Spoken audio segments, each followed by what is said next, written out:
sport, we are the best. Carnival Radio, Carnival Radio, Carnival Radio, we are the best. Carnival Radio, enjoyment unlimited.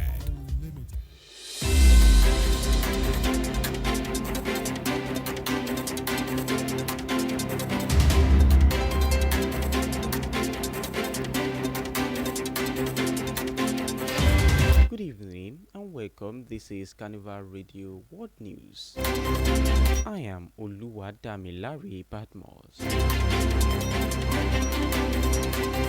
To begin the news this evening, we start from Africa.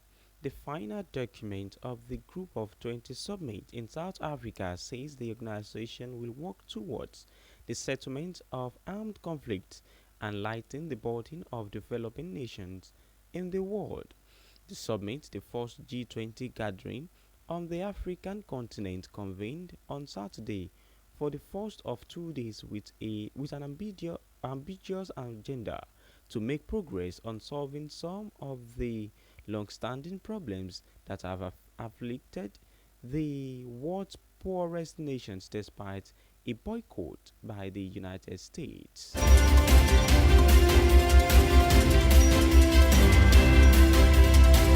In North America, U.S. President Donald Trump has met with the New York City's newly elected mayor, Zohran Mamdani, at the White House in what is boiled as the political showdown of the year, but instead become a praise fest.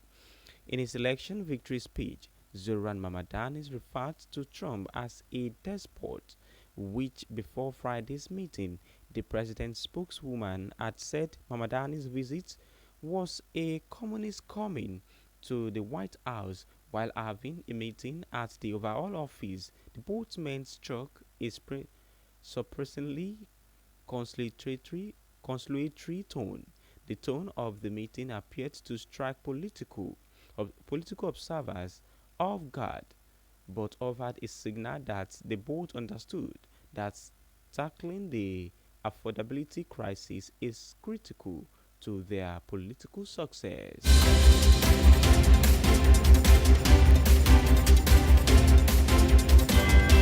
In Europe, Ukraine's allies have voiced concern over a U.S. plan to end the Russia-Ukraine war, saying draft proposals are a basis which will require additional work.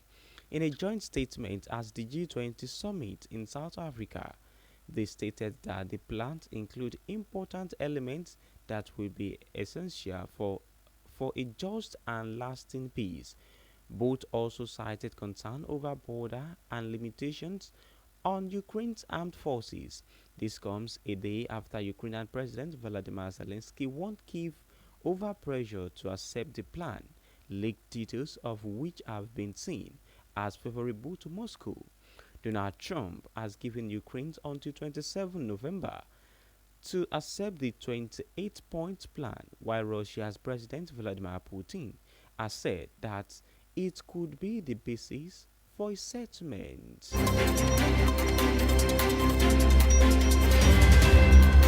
In South America, the former president of Brazil, Jair Bolsonaro, has been taken into custody after being determined a concrete flight risk while under house arrest.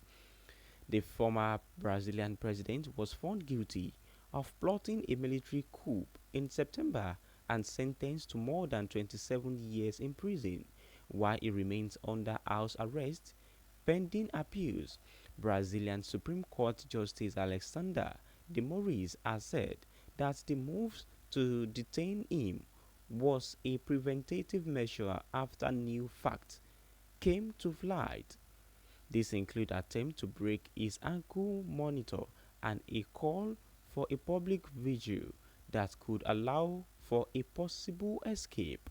It was only on Friday that the former president's lawyers asked the Supreme Court to allow him to serve his old jail sentence under house rent while electronic monitoring.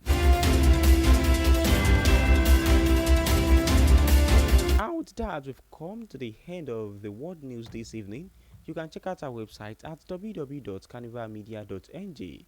You can also download Carnival Media on Google Play Store and the iOS App Store. My name remains Oluwadamilare Badmos. Thank you for listening. Enjoy the rest of your day. Good evening.